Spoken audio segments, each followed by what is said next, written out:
ప్రకాశం జిల్లా రంపచోడవరం మండలం సీతపల్లి గ్రామంలోని మాతృశ్రీ గడి బాపనమ్మ అమ్మవారి ఉగాది జాతర మహోత్సవాల నేపథ్యంలో జాతర ఏర్పాట్లకు సంబంధించి జాతరకు పటిష్ట బందోబస్తు ఏర్పాటు చేసినట్లు రంపచోడవరం సీఐ సన్యాసి నాయుడు తెలిపారు. ట్రాఫిక్ సమస్యలు తలెత్తకుండా పార్కింగ్ స్థలాల కేటాయింపు చేసినట్లు వివరించారు.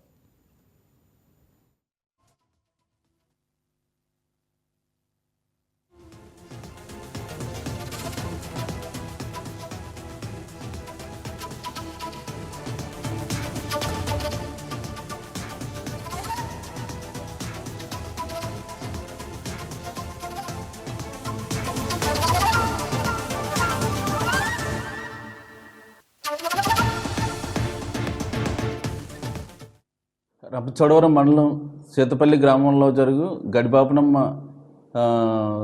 పండుగ జాతర మహోత్సవాల సందర్భంగా భారీ పోలీసు బందోబస్తు ఏర్పాటు చేయడం జరిగింది. అలాగే అక్కడ ఎటువంటి అసాంఘిక కార్యక్రమాలు కానీ ఏం జరగకుండా కట్టుదిట్టమైన బందోబస్తు ఏర్పాటు చేయడం జరిగింది.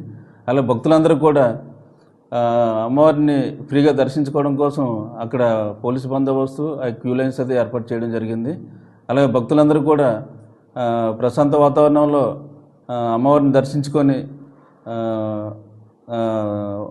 మొక్కులు తీర్చుకోవాల్సిందిగా కోరుచున్నాం. అలాగే ట్రాఫిక్ కూడా ఎటువంటి అంతరాయం కలగకుండా అక్కడ బ్యారికేడ్స్ కానీ స్టాపర్స్ అవి పెట్టేసి ఈ భక్తులకు కానీ ఈ ప్రజా రవాణాకు కానీ ఎటువంటి అవరోధం లేకుండా ట్రాఫిక్ మేనేజ్మెంట్ కూడా చేయడం జరుగుతుంది. అలాగే ఈ భారీ బందోబస్తు కూడా ఏర్పాటు చేయడం జరిగింది. అందరూ కూడా ఎటువంటి గొడవలు చేసుకోకుండా అక్కడ ఎటువంటి గొడవలు పడకుండా సక్రమంగా జాతర జరుపుకోవాలని అలాగే కమిటీ వాళ్ళకి కూడా అందరికీ చెప్పడం జరిగింది. అక్కడ ఎటువంటి అసాంఘిక కార్యక్రమాలకి చోటు లేకుండా బందోబస్తు ఏర్పాటు చేశాం. అటువంటి ఏమైనా జరిగినట్టయితే వాళ్ళపైన కఠినమైన చర్యలు తీసుకోవడం జరుగుతుంది.